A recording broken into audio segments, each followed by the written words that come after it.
terlampau banyak lah jenis cukup syarat korang letak supaya dia macam anti-rush. Bukan, ni memang untuk belting. Bermakna benda ni korang letak, dia takkan rosakkan belting kereta korang. Stop belting slipping. Slipping! Okey, di mana tujuan benda ni dicipta guys. Dia dicipta guys.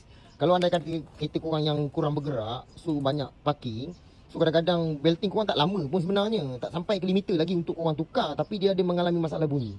Kadang-kadang yang jenis belting kereta yang boleh adjust, kita boleh adjust lah bagi buat ketegangan. Tapi kalau jenis macam tensioner automatic macam ni, okey, di mana kalau anda kata dah cukup tegang pun dia ada masalah berbunyi lagi. Bertujuan benda ni untuk memastikan korang punya belting ni tak mengeluarkan bunyi.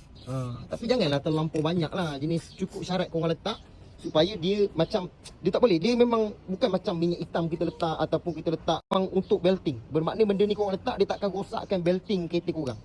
Faham kan? Anda kata kalau korang nak nanti ada masalah, padahal belting cantik, kenapa nak tukar, betul kan? So secara tak langsung korang boleh pakai benda ni ya. Tapi make sure dulu, confirmkan kerosakan tu apa, barulah korang guna pakai dia. Dapat kan? Siapa nak ambil kat beg kuning bahagian bawah, Roger.